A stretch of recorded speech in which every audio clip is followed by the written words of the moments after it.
अंत तू ही है, अल्फा और ओमेगा तू ही है।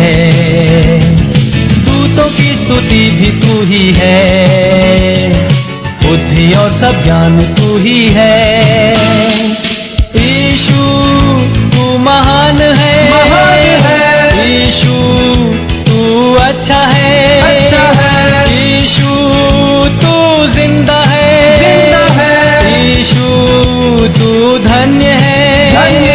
दूतों की स्तुति भी तू ही है, बुद्धि और सब ज्ञान तू ही है, राजाओं का राजा तू ही है, प्रभुओं का प्रभु तू ही है, यीशु तू महान है, यीशु तू अच्छा है, यीशु तू जिंदा है, यीशु तू धन्य है।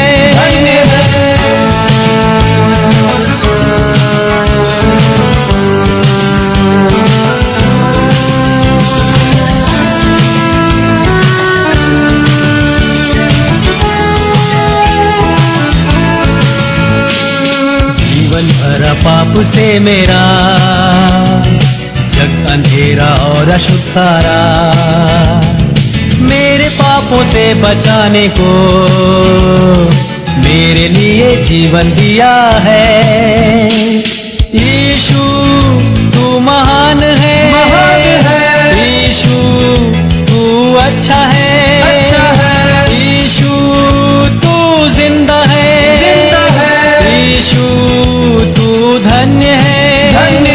दूतों की स्तुति भी तू ही है, बुद्धि और सब ज्ञान तू ही है, राजाओं का राजा तू ही है, प्रभुओं का प्रभु तू ही है, यीशु तू महान है, यीशु तू अच्छा है, यीशु तू जिंदा है, यीशु तू धन्य है।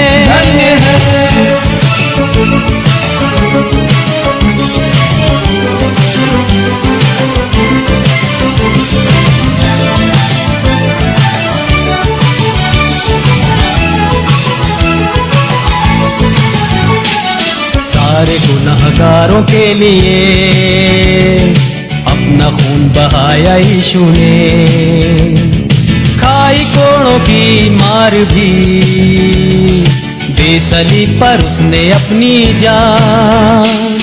यीशु तू महान है, यीशु तू अच्छा है, यीशु तू जिंदा है, यीशु तू धन्य है। दूतों की स्तुति भी तू ही है, बुद्धि और सब ज्ञान तू ही है, राजाओं का राजा तू ही है, प्रभुओं का प्रभु तू ही है, यीशु तू महान है, यीशु तू अच्छा है, यीशु तू जिंदा है, यीशु तू धन्य है।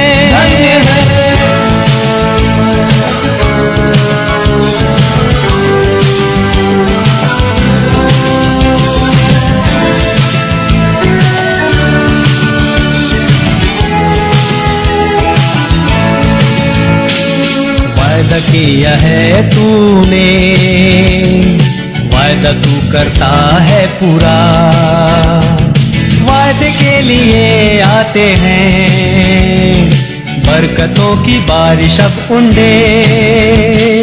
यीशु तू महान है, यीशु तू अच्छा है, यीशु तू जिंदा है, यीशु तू धन्य है। दूतों की स्तुति भी तू ही है, बुद्धि और सब ज्ञान तू ही है, राजाओं का राजा तू ही है, प्रभुओं का प्रभु तू ही है, यीशु तू महान है, महान है। यीशु तू अच्छा है, अच्छा है। यीशु तू जिंदा है, जिंदा है। यीशु तू धन्य है, धन्य है।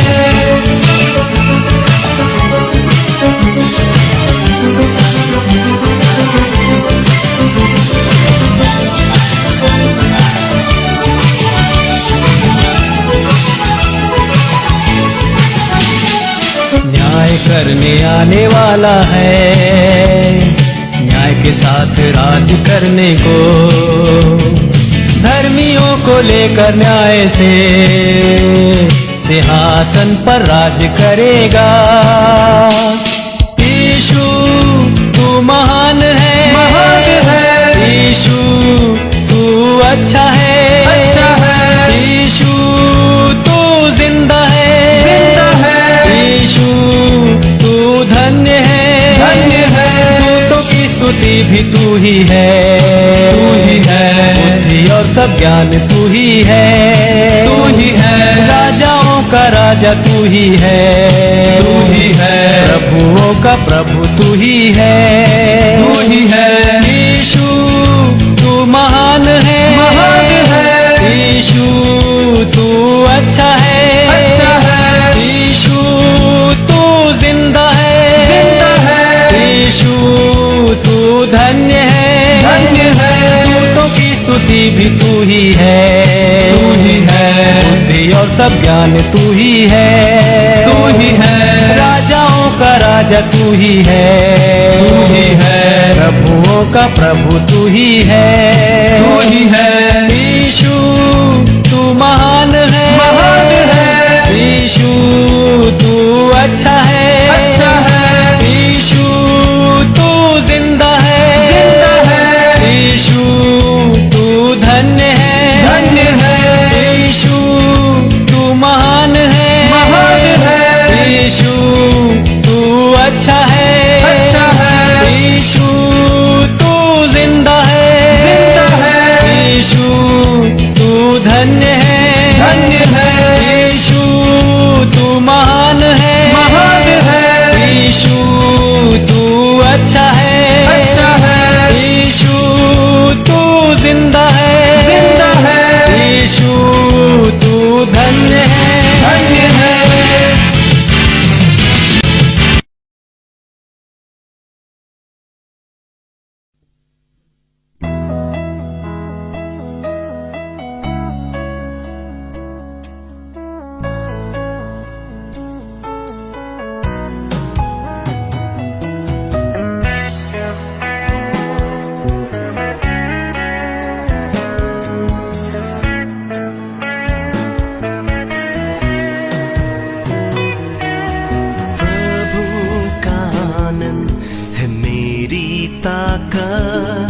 संसार में यीशु है मेरी ताकत, प्रभु का आनंद है मेरी ताकत।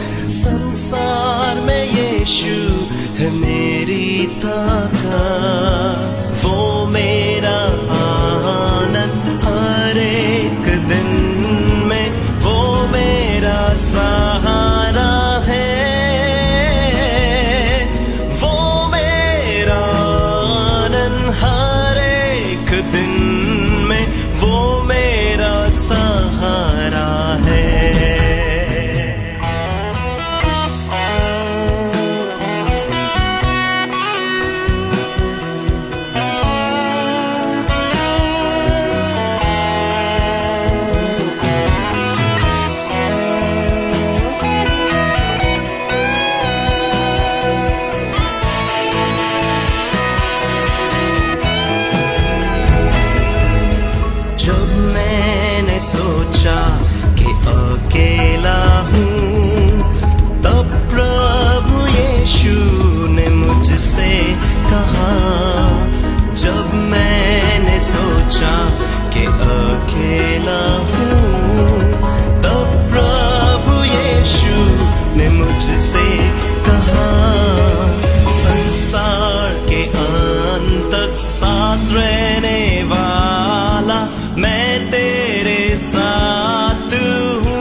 मुझसे कहा, जब मैंने सोचा कि निर्बल हूँ, तब प्रभु यीशु ने मुझसे कहा, शक्ति देने वाला, सामर्थ देने वाला, मैं तेरे साथ हूँ।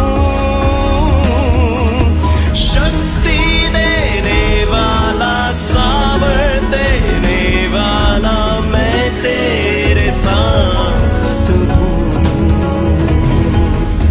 Hallelujah, hallelujah, hallelujah, hallelujah, hallelujah, hallelujah.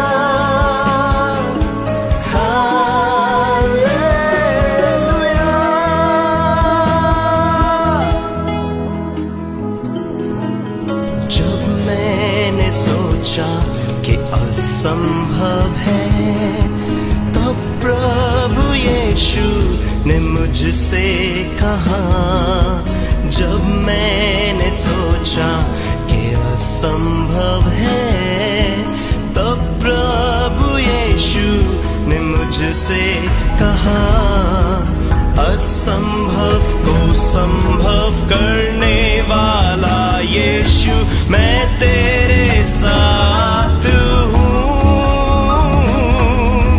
असंभव को संभव करने वाला यीशु, मैं तेरे साथ हूँ।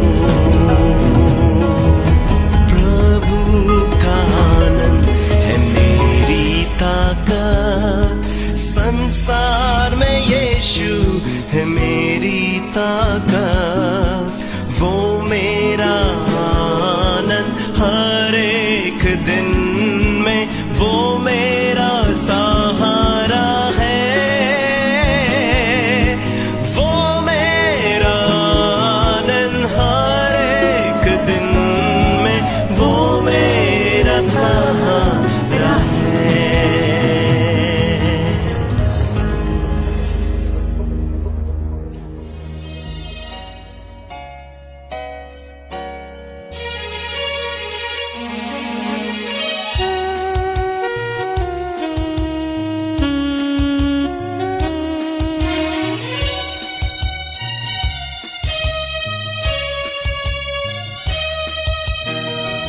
भरपूर जीवन तेरे लिए, भरपूर जीवन तेरे लिए यीशु लाया है, तेरे लिए भरपूर जीवन तेरे लिए।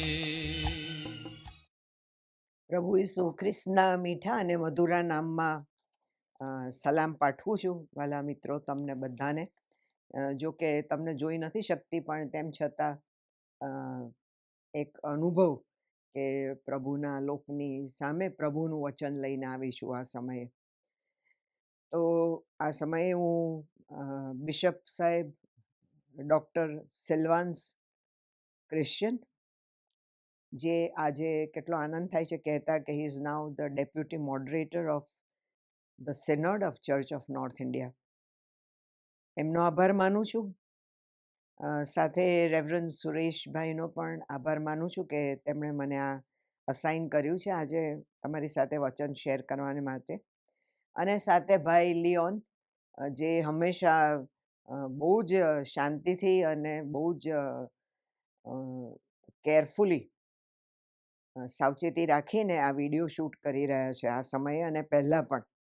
તો એમનો પણ આભાર માનું છું. પણ સૌથી વધારે હું ઈશ્વર પિતાનો આભાર માનું છું કે તેમણે મને આ કૃપા આપી છે અત્યારે કે એમની જે કહેલી વાતો મને છે એ તમારી આગળ રજૂ કરું છું. મારું કશું નથી મિત્રો. આ સમયે આપણે પ્રાર્થના કરીશું, પ્રભુની આગળ મસ્તક નમાવીએ. સર્વજ્ઞાની અમારા ઈશ્વર પિતા, અમે તમારી સ્તુતિ કરીએ છીએ પ્રભુ બાપ, અને તમને અને ફક્ત તમને જ માન ને મહિમા આપીએ છીએ, કેમ કે તમે દેવ છો, તમે પ્રભુ છો, અને તમે અમને તમારા બાળકો તરીકે સ્વીકાર્યા છે. માટે ખૂબ આભાર માનીએ છીએ. પ્રભુ, આ સમયે તમારા ચરણોમાં બેસીને તમારી પાસેથી કંઈક શીખવા માંગીએ છીએ. માટે એકાગ્રતાની કૃપા આપો કે અમે સાંભળીએ એટલું જ નહીં, પરંતુ જીવનમાં ઉતારી તે પ્રમાણે જીવનારા તમારા બાળકો બની શકીએ. અમે સગડા પ્રભુ તમારા હાથમાં સોંપાઈએ છીએ અને આ પ્રાર્થના પ્રભુ ઈસુના અતિ મીઠા અને મધુરા નામમાં કરી છે. માટે તમે સાંભળો અને માન્ય રાખજો મારા દેવ. આમેન. આધાર વચન કહી શકાય તો પ્રભુનું વચન છે અને આપણે ઉત્પત્તિના પુસ્તકમાં 3 અધ્યાયો ધ્યાનમાં લઈશું. આજની આ બાઇબલ સ્ટડી છે અને ફરી યાદ કરાવું કે આ બાઇબલ સ્ટડી છે, માટે વચનોની સાથે સાથે જ રહીશું. આગા પાછા નહીં જઈએ, બહુ બધા ઉદાહરણો નહીં લઈ આવીએ, પણ વી વિલ જસ્ટ ફોકસ આના પર કેન્દ્રિત રહીશું કે પ્રભુનું વચન આપણને શું શીખવે છે. અને તે માટે આધાર વચન લઈએ તો ઉત્પત્તિનું પુસ્તક અને તેનો 1 અધ્યાય અને 27મી કલમ. અને તેમાં આ પ્રમાણે લખ્યું છે: એમ દેવે પોતાના સ્વરૂપ પ્રમાણે માણસને ઉત્પન્ન કર્યો. દેવના સ્વરૂપ પ્રમાણે તેણે તેને ઉત્પન્ન કર્યું. તેને, પુરુષ ને સ્ત્રી, તેણે તેઓને નર નારી ઉત્પન્ન કર્યા. નર અને નારી ઉત્પન્ન કર્યા, સાથે જોડીને લખેલો શબ્દ છે. નર નારી સેપરેટ નથી, જુદો નથી. નર અને નારી નહીં, નર નારી ઉત્પન્ન કર્યા, એટલે બંને એક છે. અહીંયાથી જ એનું પ્રૂફ આપણને મળી રહ્યું છે.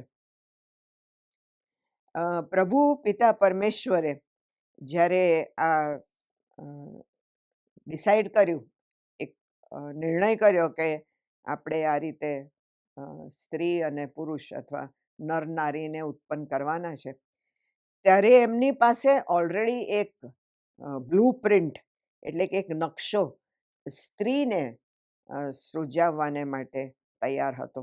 અને માટે આજનો જે ટોપિક છે, આજનો જે ટાઇટલ છે આપણા બાઇબલ સ્ટડીનું, એ તો છે હવા, ઈવ. ઇંગ્લિશમાં ઈવ, હિબ્રુમાં અવાહ અથવા આવાહ, જેને સોર્સ ઓફ લાઈફ એટલે જીવનનો સ્ત્રોત કહી શકાય, હિબ્રુમાં અવાહ. તો એના ઉપર આજે આપણે એક કેરેક્ટર ઉત્પત્તિના પુસ્તકમાંથી જોવા માંગીએ છીએ અને બહુ જ ઇન્ટરેસ્ટિંગ કેરેક્ટર છે આ. તો એને રચવાને માટે પ્રભુની પાસે ઓલરેડી એક બ્લુ પ્રિન્ટ તૈયાર હતી, એટલે એક નકશો, એક પ્લાન તૈયાર જ હતો. કારણ કે આ સ્ત્રીને એમણે પોતાની પ્રતિમા પ્રમાણે સૃજાવી, અને પોતાની જ પ્રતિમા, કોઈ બીજાની પ્રતિમા નહીં, નહીં કે પુરુષની પ્રતિમામાં, એ યાદ રાખીએ. અને માટે સ્ત્રી પુરુષ અથવા નર નારી જેમ લખવામાં આવ્યું છે, બેઉનું સાથે એક જ શબ્દ વાપરાયો છે, નર નારી. તો તે બંને ઇક્વલ છે, સમાન છે. એ પહેલી જ બાબત છે. સમાનતાની બાબત આવે છે ત્યાં, કે સ્ત્રી પુરુષથી અથવા નરથી નીચી નથી. હવે પ્રભુ જ્યારે સ્ત્રીનું સર્જન કર્યું તો એનું રીઝન શું હતું, એનું કારણ શું હતું? કારણ કે એમણે જોયું કે પુરુષ તો એકલો છે અને એમને હી વોઝ કન્સર્ન્ડ, એમને બહુ જ મનમાં ચિંતા થઈ કે આ પુરુષની પાસે સંગત તેના સમાન, પુરુષની સમાન કોઈ સંગત એની પાસે છે નહીં. અને માટે હું એને માટે એક સહાયકારી, એટલે એની she is able to meet him, એટલે કે હેલ્પ મીટ, સહાયકારી એક સૃજાવીશ. અને તે દરમિયાન પ્રભુએ ઘણા બધા એનિમલ્સ, ક્રીચર્સ જેને કહીએ, એવા પક્ષીઓને, પ્રાણીઓને, જળમાં રહેનારાને, એવા બધા બહુ જ બનાવ્યા અને આદમની પાસે લઈ આવ્યા, એટલે નરની પાસે, અને એણે પોતે આ બધાના નામ આપ્યા. હવે કેમ એવું કર્યું તું જાણો છો? કેમ કે એ ક્રીચર્સની અંદર એ જે બનાવેલી જાનવરો અને પક્ષીઓ બધા હતા, એમાં આદમ શું શોધતો હતો? એ શોધતો હતો કે આ બધામાં જે નામ તો મેં આપી દીધા, એ તો મારી જવાબદારી હતી, પ્રભુએ સોંપી હતી. પણ આ બધામાં મને સહાયકારી નીવડે, જેની સાથે હું ફેલોશિપ સંગત કરી શકું, ફેલોશિપ કરી શકું, મારી સમાન હોય, એવું તો મને કોઈ મળ્યું નહીં. હવે પુરુષને એટલે નરને ત્યાં સંગતિ કોઈની નથી. હા, પ્રભુની હતી, પણ પ્રભુ તો પ્રભુ છે. હી હેડ ફેલોશિપ વિથ ગોડ. પ્રભુની સાથે તો એને સંગતિ મળતી જ હતી. પણ એ પ્રભુ છે, એ હી ઇઝ અ સ્પિરિટ. પ્રભુ આત્મા છે, ગોડ ઇઝ સ્પિરિટ. જેમ કે યોહાન 4:24 લખ્યું છે કે God is spirit and those who worship God must worship in spirit and in truth.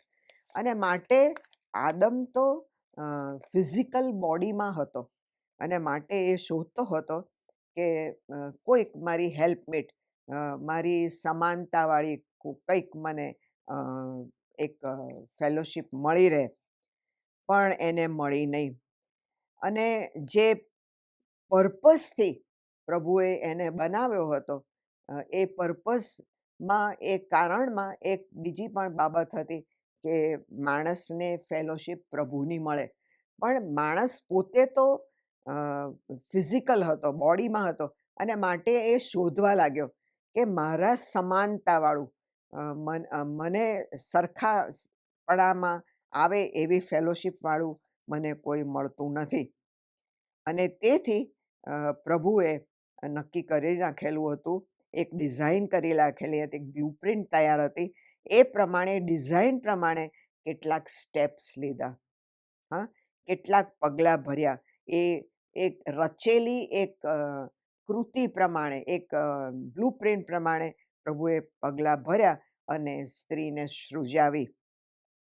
અને તે આપણે જોવા માંગીએ છીએ ઉત્પત્તિનું પુસ્તક, એનો 2 અધ્યાય 21 ને 22મી કલમમાં. તેમાં આ પ્રમાણે લખેલું છે, અને એને આપણે થોડુંક સમજીએ કે દેવે, પ્રભુ કહે એટલે દેવે પુરુષને એટલે કે નરને એક ઊંડી ઊંઘમાં નાખ્યો, એટલે કે ભર ઊંઘમાં નાખી દીધો.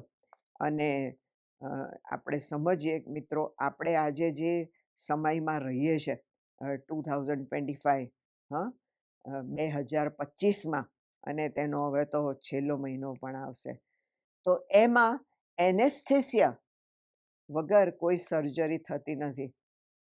અને એ પણ જાણીએ છીએ કે એનેસ્થેસિયાવાળાને બોલાવે ડૉક્ટર, ઓપરેશન ચાલુ થાય એ પહેલાં એનેસ્થેસિયાવાળા આવે, એ ડૉક્ટરે પાછા જુદા હોય, જુદી ક્વોલિફિકેશન હોય.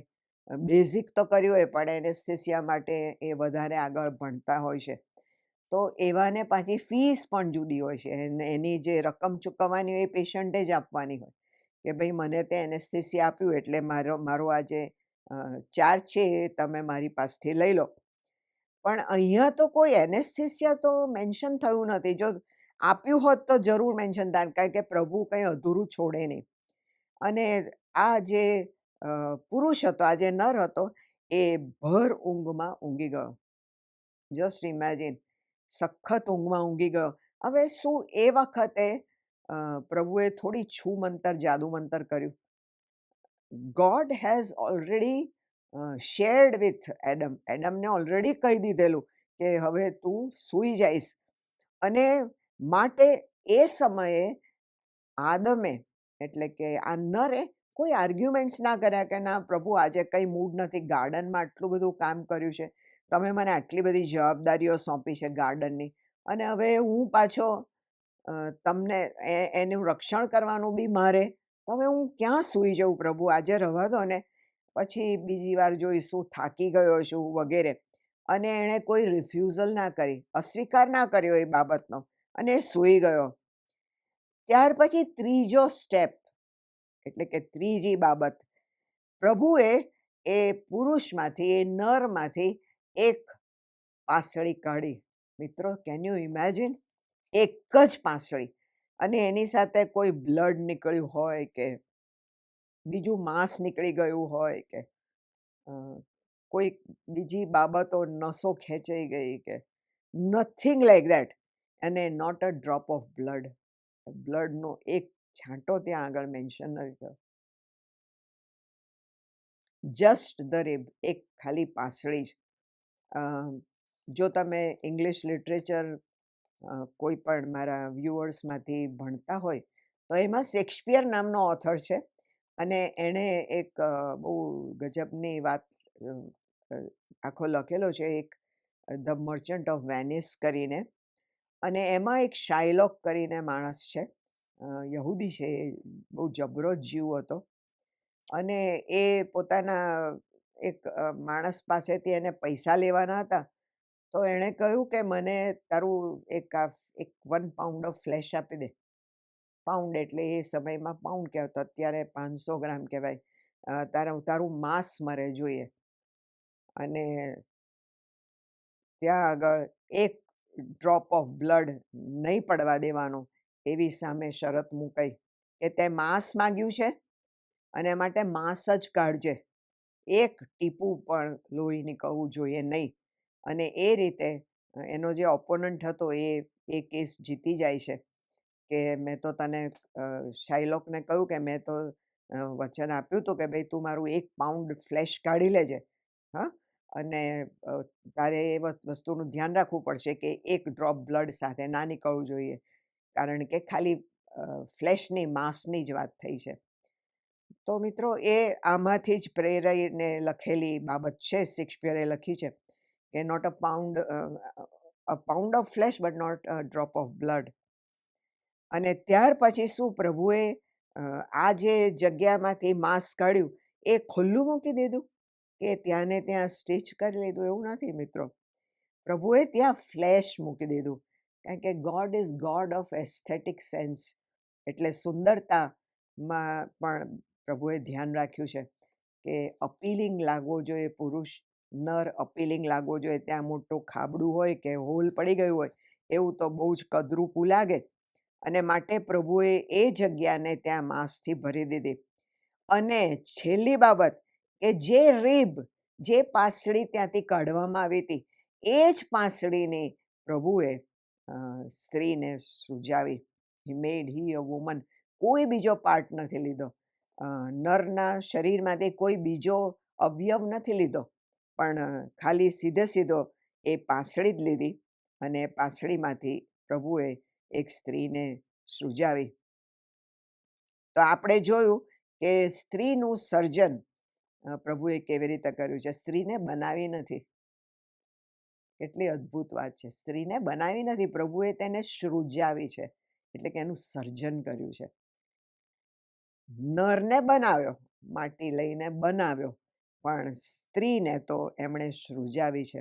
અને માટે જ આપણે જોઈએ છે કે મોટા મોટા સિટીઝમાં ને હવે તો નાના નાના શહેરોમાં પણ બાઇકનું પોસ્ટર હોય પણ તો પણ સ્ત્રીનું સાથે ડ્રોઈંગ મૂકવામાં આવ્યું છે, સ્ત્રીનો ફોટો મૂકવામાં આવે છે, કારણ કે શી ઇઝ વેરી અપીલિંગ. ધ્યાન ખેંચે એવું પ્રભુનું આ સર્જન છે. માણસને શું થયું, પુરુષને શું થયું, નરને શું થયું આ સ્ત્રીને જોતાની સાથે? જે રિએક્શન આજે પણ પુરુષોને આવે જ છે એવા જ પ્રકારનું પ્રતિસાદ પુરુષને આવે છે. કદાચ મૌખિક જાહેર ના કરે પણ મનમાં તો એ જ પ્રકારનું વલણ, એ જ પ્રકારનું વિચાર પુરુષના મનમાંથી પસાર થાય છે. અને માટે પુરુષનો જે પ્રતિભાવ સ્ત્રીને જોતાની સાથે છે, ખબર છે શું કહે છે? એ તો દંગ રહી ગયો, અચંબામાં પડી ગયો. હી વોઝ જસ્ટ સ્ટન્ડ કે આ શું છે? આશ્ચર્યચકિત થઈ ગયો કે અરે આ! અને કહ્યું કે bone of my bones and flesh of my flesh. અરે આ તો સ્ત્રી એ મારા માંસમાંનું માંસ અને મારા હાડકામાંનું હાડકું, અને મારામાંથી સૃજાવેલી છે, માટે she will be called woman, માટે નારી, માટે સ્ત્રી. અને she was taken out of man, અને પુરુષના શરીરમાંથી એને લેવામાં આવી હતી. પણ જાણો છો, પ્રભુ આ સુંદર, જે એમની બધી સુંદર રચના જે છે, જે એમણે સૃજાવી છે, એને પોતાની પાસે ના રાખી શક્યા હોત? રાખી શક્યા હોત મિત્રો? કે એ મારું કામ કરશે, મારી સાથે ફેલોશિપ કરશે. હું શું કરા આટલી સરસ બનાવેલું મારું સર્જન એ વળી પુરુષને આપી દઉં, નરને આપી દઉં, છો ને રહી મારી પાસે. પણ પ્રભુએ એવું નથી કર્યું મિત્રો. પણ એને બનાવ્યા પછી પ્રભુએ જે નક્કી કર્યું હતું, એના માટે જે પ્લાન હતો, પુરુષને માટે જે ચિંતા હતી કે મારે એક સહાયકારી આ પુરુષના માટે છે, મારા માટે નથી. મને સહાયની જરૂર નથી, હું તો દેવ છું. અને માટે એ સ્ત્રીને લઈને પ્રભુ એ પુરુષની પાસે, નરની પાસે આવ્યા અને એ નરને એ નારી સોંપી દીધી. કેટલું અદ્ભુત છે. અને માટે તો મિત્રો આજના સમયમાં, આજની તારીખમાં પણ લગ્નમાં પિતા પોતાની દીકરીને, પોતાની પુત્રીને પોતાની પાસે નથી રાખતા, પણ પુરુષને સોંપી દે છે. આપણે જોઈએ છે કે પિતા લઈને આગળ આવે છે ચર્ચની અંદર, પ્રભુ મંદિરમાં પોતાની દીકરીને, અને જે પુરુષની સાથે લગ્ન એને કરવાના છે એને સોંપી દે છે. આ બંનેનો સંબંધ જાણો છો, જ્યારે સ્ત્રી અને પુરુષ, નર અને નારી જ્યારે જીવવાનું શરૂ કર્યું ત્યારે એ લોકોનો સંબંધ કેવો હતો જાણો છો? એકદમ ટ્રાન્સપેરન્ટ, પારદર્શક, એકબીજાથી કશું જ છુપાવેલું નહોતું, બધું જ ઓપનમાં જ હતું. અને એ લોકો માટે એ શબ્દ ત્યાં વપરાયો છે 2:25, ઉત્પત્તિ 2:25, કે બંને જ્યાં નગ્ન હતા. એટલે નગ્ન એટલે ફિઝિકલી નગ્ન તો બરોબર છે, પણ એ લોકો પોતાની સેલ્ફને ઓપન રાખ્યા હતા. કોઈ હિડન એજન્ડા નહોતું, કશુંક સંતાડેલું, કશુંક છુપાયેલું. મારે આજે મારા હસબન્ડને આ નથી કહેવું, અથવા હું અહીં જવાનો છું આજે. હા, આજે ઓફિસ છૂટ્યા પછી હું મારા ઓફિસ સ્ટાફના જે મિત્રો છે એમની સાથે હું બહાર જવાનો છું, નાસ્તો વાસ્તો કરીશું, બેસીશું, પછી ઘરે જઈશું.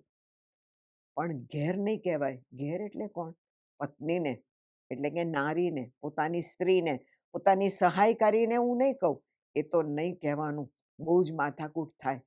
માટે એ બાબતો બધી ખુલ્લી થઈ નથી, પણ બંને એકબીજા આગળ ખુલ્લા હતા. બંને એકબીજા આગળ ખુલ્લા હતા, કોઈ વસ્તુ સંતાડતા નહોતા એકબીજાને. અને દે વેર ટુગેધર ઓલવેઝ. અને હરેક સમયે બંને જણ સાથે હતા friends. Just think of that, વિચારી જુઓ. અને બંને જણા એકબીજાની સાથે રહીને કાર્ય કરતા હતા. શું કાર્ય હતું જાણો છો ને? એ લોકોને પ્રભુએ કહ્યું હતું, એ લોકોને એટલે કે આદમને, નરને કહ્યું હતું કે તારે આ વાડીનું રક્ષણ કરવાનું છે અને તારે આ વાડીને ખેડવાની છે. ખેડવાનું અને રક્ષણ કરવાનું. હવે જે સ્ત્રી, જે નારી બનાવવામાં આવી અને નારીને સહાયકારી, યોગ્ય સહાયકારી તરીકે દેવે આ નરને સોંપી દીધી, તો એ નારી શું કરશે? બેસી રહેશે? ના, એને તો આ એક બહુ મોટી ડ્યુટી આપેલી હતી પ્રભુ તરફથી, એક બહુ મોટી જવાબદારી સોંપવામાં આવી હતી. અને તે તો હતી સહાયકારી બનવું. અને તે કેવી? યોગ્ય સહાયકારી. યોગ્ય, ખરું? તો એ યોગ્ય સહાયકારી તરીકે એ 100% પોતાના પતિ સાથે, એટલે કે નરની સાથે આ નારી હંમેશા રહેતી હતી. અને ગાર્ડનની અંદર, એડન વાડીની અંદર જે જવાબદારી નરને સોંપવામાં આવેલી, પુરુષને સોંપવામાં આવેલી, ખેડવું અને તેનું રક્ષણ કરવું, એમાં આ સ્ત્રી સહાયકારી બનતી હતી. એટલે બંને જણ કામ કરતા હતા, બંને જણ. એવું નહીં કે તું સ્ત્રી છું, તું મારી વાઈફ છું, એટલે પાણીનો ગ્લાસ તું મને આપ, હું અહીં બેઠો છું, મને થાળી કાઢીને આપ, મને પીરસીને આપી દે, એક રોટલી લઈ આવ ને, જાને પ્લીઝ તું એક રોટલી લઈ આવ પ્લીઝ, હું કહું છું, પણ કોઈ બોલતું નથી મિત્રો. દાળ ગરમ નથી, દાળ ગરમ કરીને લાવજે. મારા બૂટ છે ને અહીં મૂક્યા, જરા બહાર મૂકી દે. કેમ? કેમ કે તું મારી સહાયકારી છે, યોગ્ય સહાયકારી. પણ ઇક્વલ કામનું ડિસ્ટ્રીબ્યુશન ઇક્વલ કરવાનું છે મિત્રો.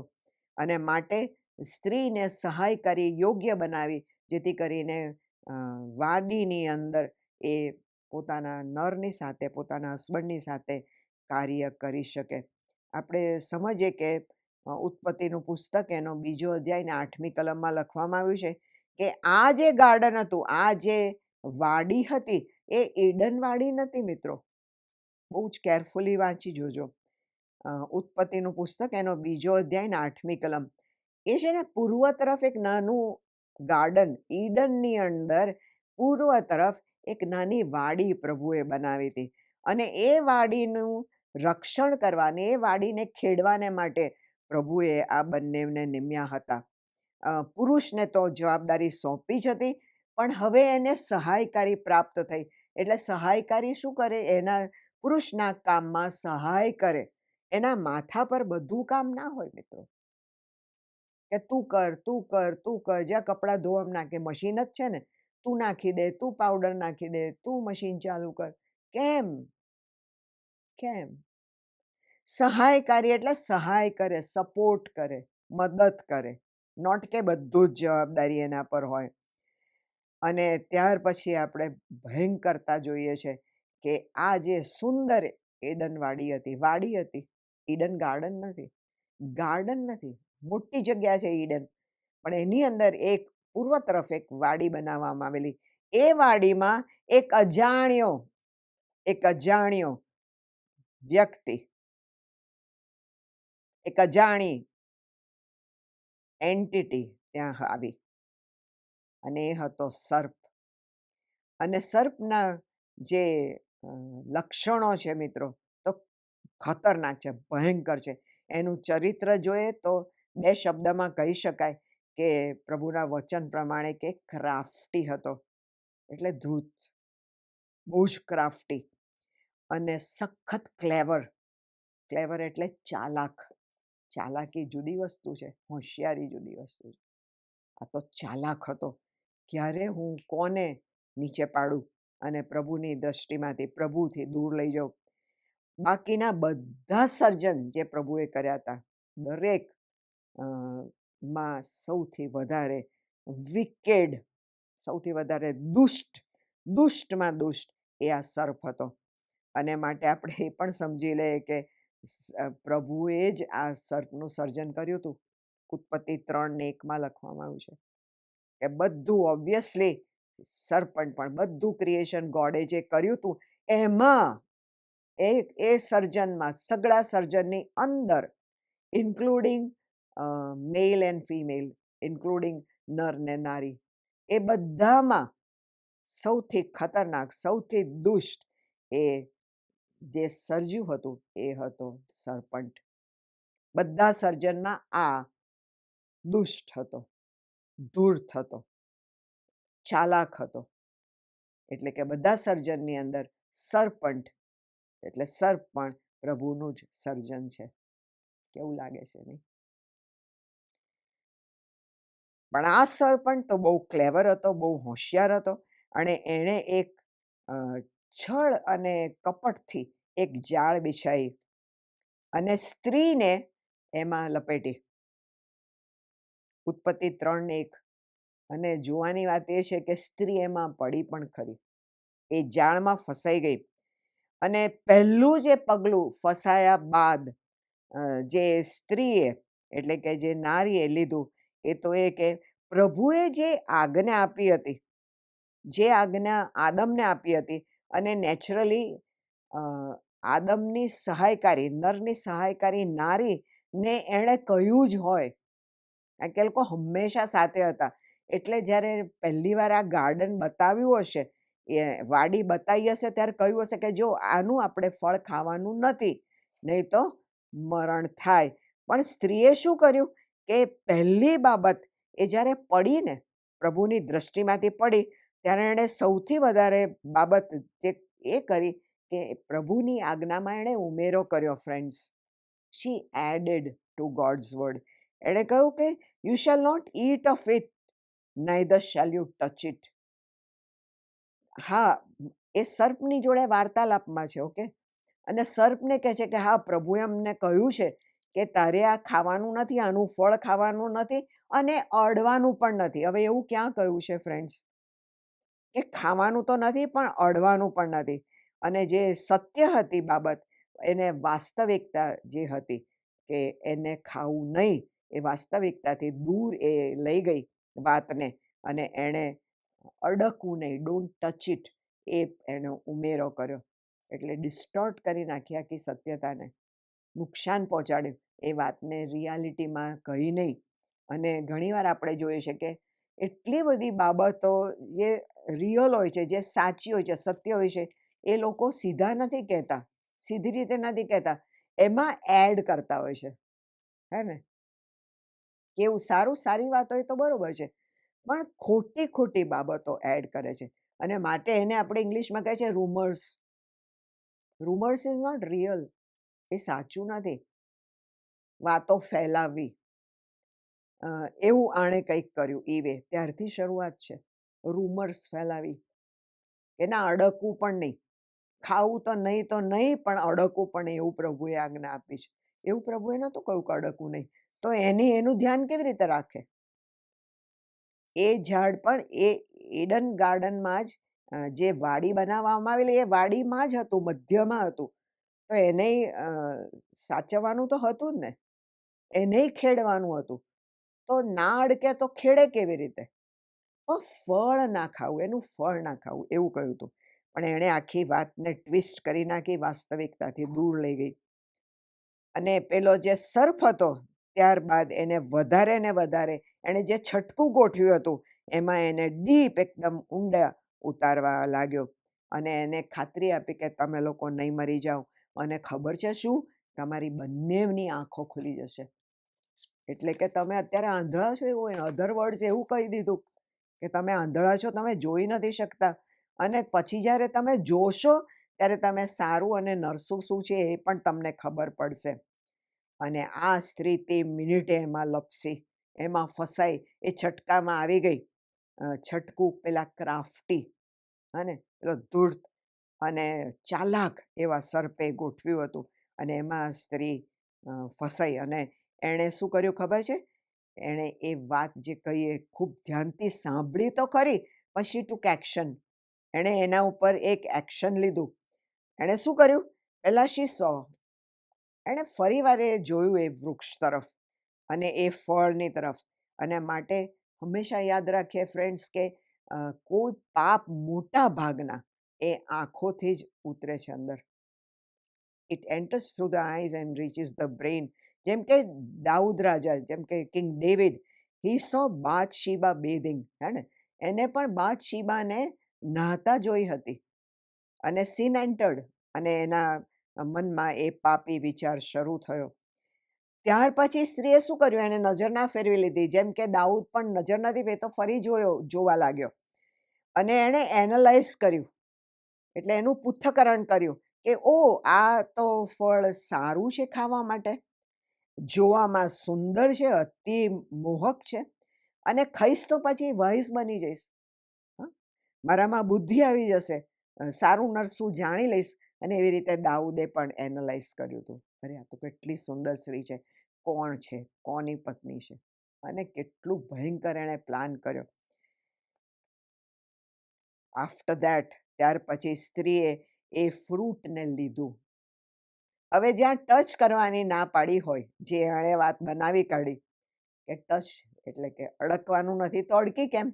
પણ she took the fruit and gave it to her husband for he was with her. અને એણે એ ફ્રૂટ લીધું, ખાધું, અને ત્યાર પછી એના પતિને, એટલે કે જે નર હતો એની સાથે, એને પણ આપ્યું. અને એ હંમેશા સાથે હતા. મેં શરૂઆતમાં પણ કહ્યું કે નર નારી, આદમ અને હવા, એ બંને હંમેશા સાથે હતા. ગાર્ડનમાં પણ, કારણ કે સહાયકારી હતી, માટે સાથે જ રહેતી હતી, એની સહાય કરવાને માટે. અને તેથી એ ફળ લીધું, અને એણે એને પણ આપ્યું અને ખાધું. અને એ જ રીતે દાઉદ રાજાએ પણ એ જ રીતે બાથશીબા સાથે વ્યભિચાર કર્યો હતો. એ ફોરબિડન ફ્રૂટ હતું, એ ફ્રૂટ ખાવાનું નહોતું, પણ એણે ખાધું, કારણ કે બંને જણ સાથે જ હતા. અને એ પણ નરે એ ફળ જ્યારે આપવામાં આવ્યું એની પત્ની તરફથી, સહાયકારી તરફથી, ત્યારે એણે ખાધું. અને જાણો છો એનું રિઝલ્ટ શું આવ્યું, એનું પરિણામ શું આવ્યું, અને એની અસરો, એની ભયંકર અસર આવી ઇટ ઇઝ ડિસોબિડિયન્ટ ટુ ગોડ. પ્રભુની આજ્ઞાનું ઉલ્લંઘન કર્યું એ લોકોએ, અને માટે એ પાપની શરૂઆત થઈ. પાપ આવ્યું પૃથ્વી પર. Sin entered the world. એ લોકોની આંખો ખુલી ગઈ અને એમને ખબર પડી કે અરે અમે બે તો નગ્ન છીએ.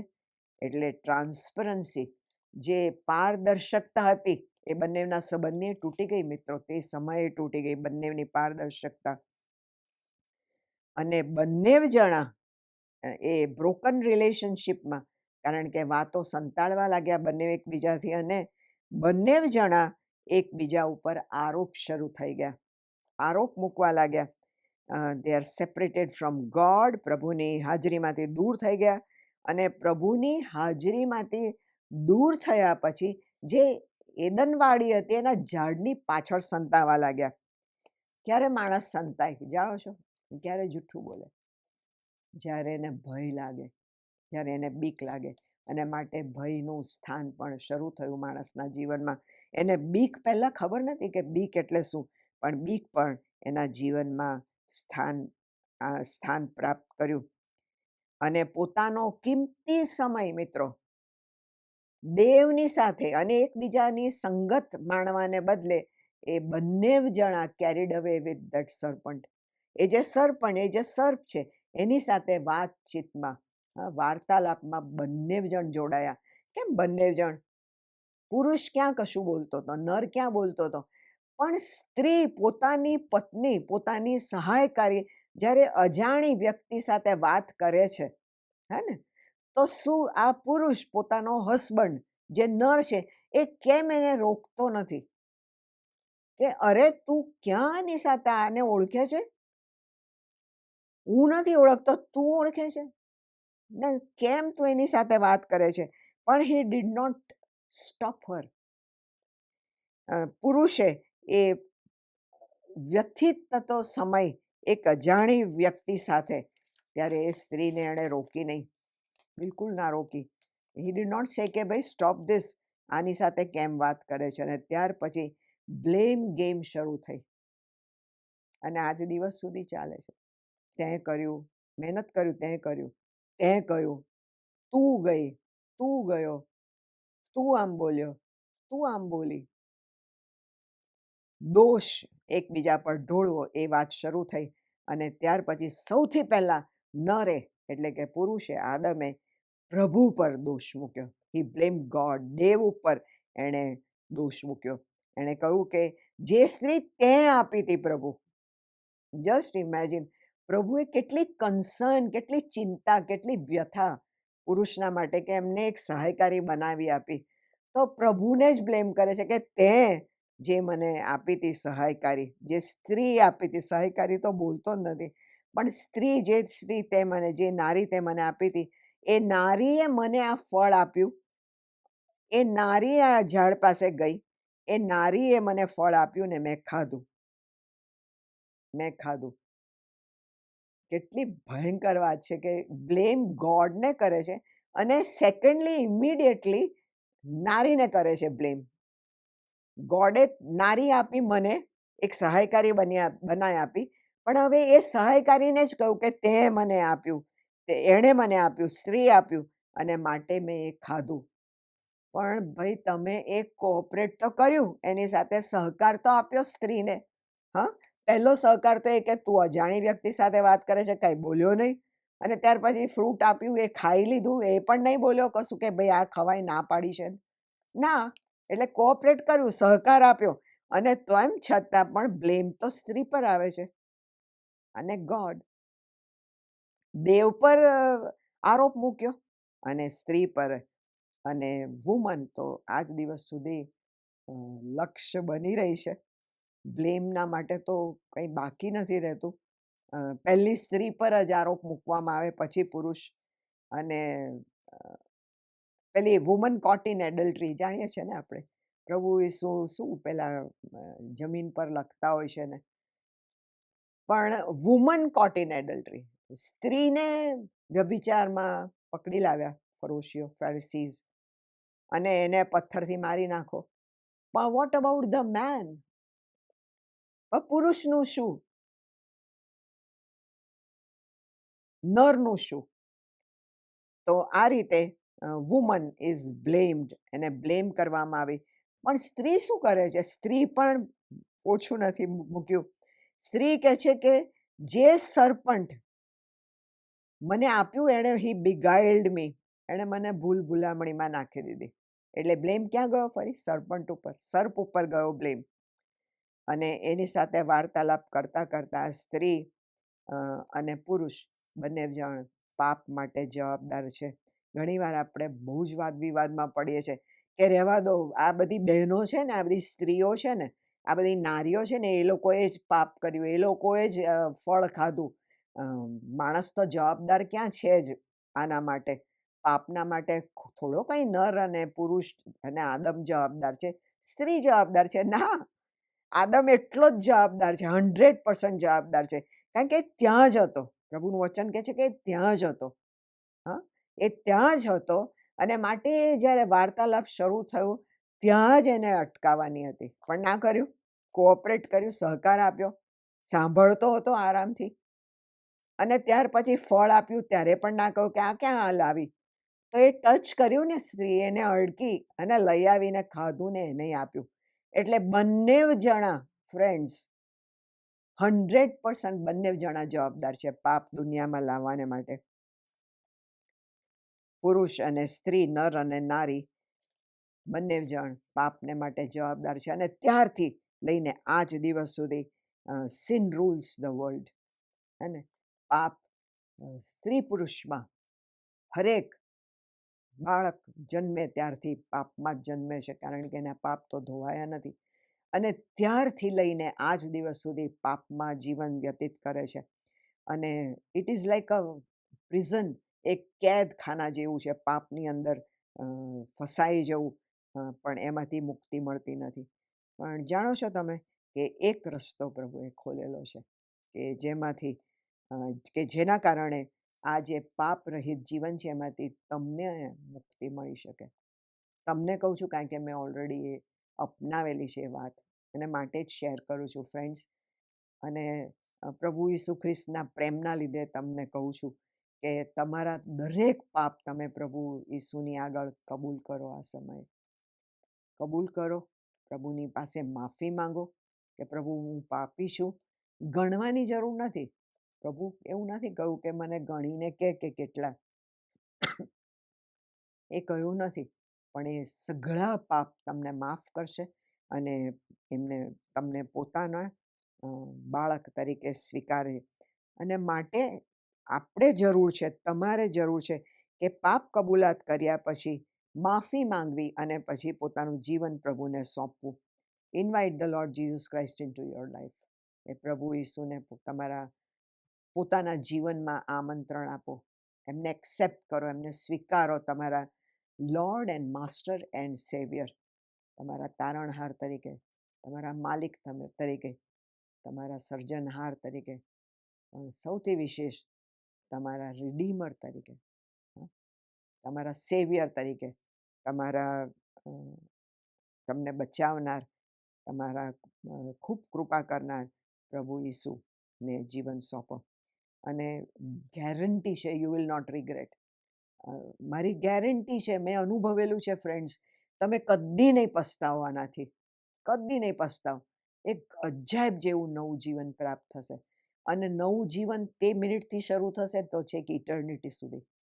અનંતકાલિક જીવન જે મિનિટે તમે પ્રભુ ઈસુનો સ્વીકાર કરો તમારા તારણહાર તરીકે, ત્યારથી શરૂ થશે તમારું અનંતકાળનું જીવન. મેં કર્યું છે. Okay, I have accepted the Lord Jesus Christ. અને ફ્રોમ ધેટ ટાઈમ ઓન મારું આ અનંતકાળનું જીવન, ડેથ ઇઝ અ બ્રેક પણ ઇટ ઇઝ નોટ પરમનન્ટ. પ્રભુ મને લઈ જશે, તો એવી રીતે તમે પણ કહી શકશો કે પ્રભુ મને લઈ જશે, અહીંયા પડી નહીં રહેવા દે. Okay, so God bless us all and bless you to accept him. પ્રભુનો સ્વીકાર કરો એવી મારી ખાસ પ્રાર્થના છે. આમેન. સમયે પ્રાર્થના કરીશું.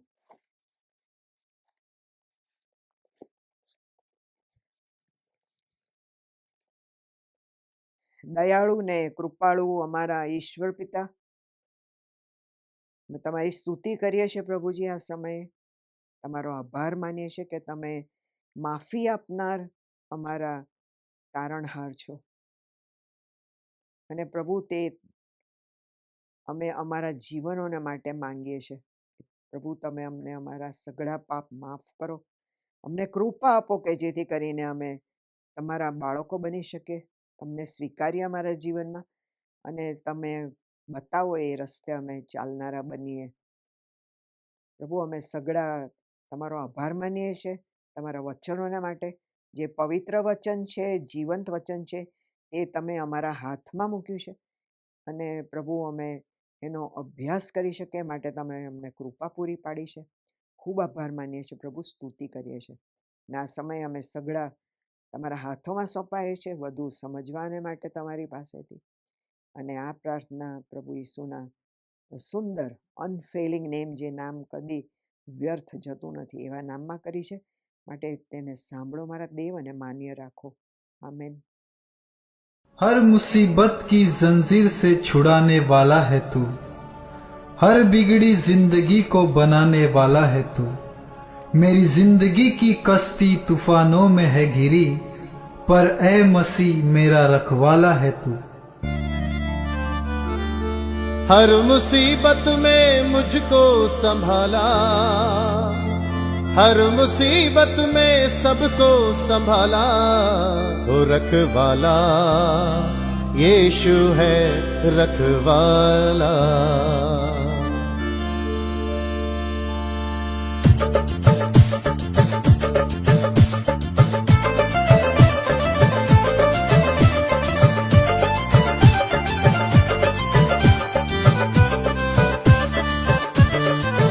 रखवाला यीशु है रखवाला,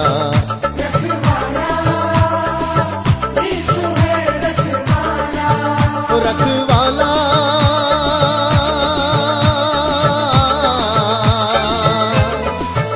रखवाला रखवाला रखवाला रखवाला यीशु है रखवाला।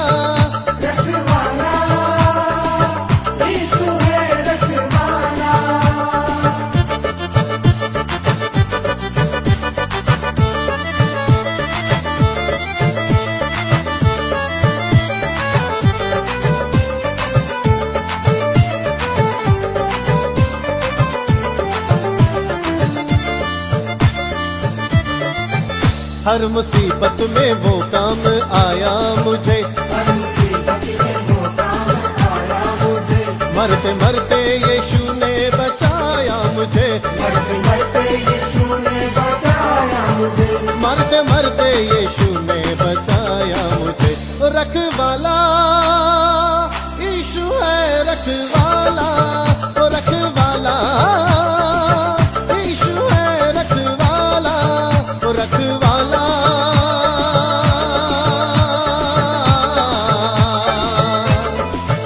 रखवाला रखवाला रखवाला रखवाला यीशु है रखवाला।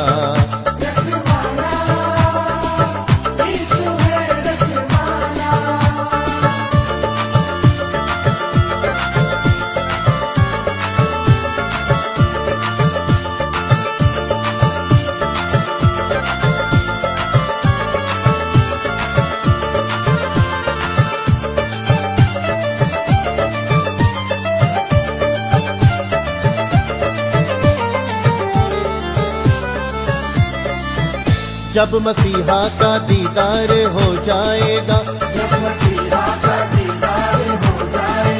तेरा बिगड़ा हुआ काम बन जाएगा, तेरा बिगड़ा हुआ काम बन जाएगा। रखवाला यीशु है रखवाला, रखवाला यीशु है रखवाला, रखवाला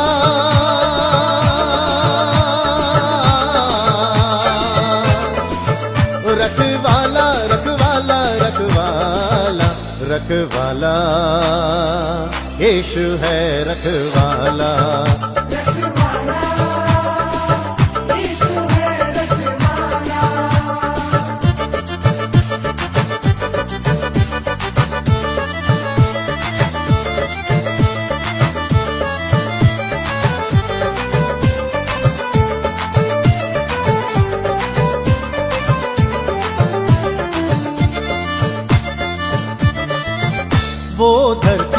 राजा वो सरकार है,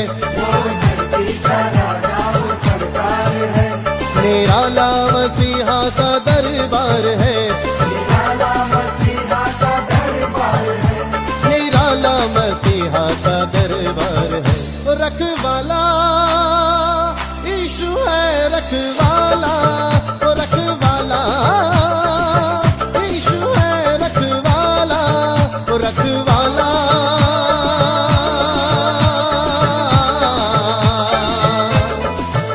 रखवाला रखवाला रखवाला रखवाला यीशु है, रखवाला रखवाला यीशु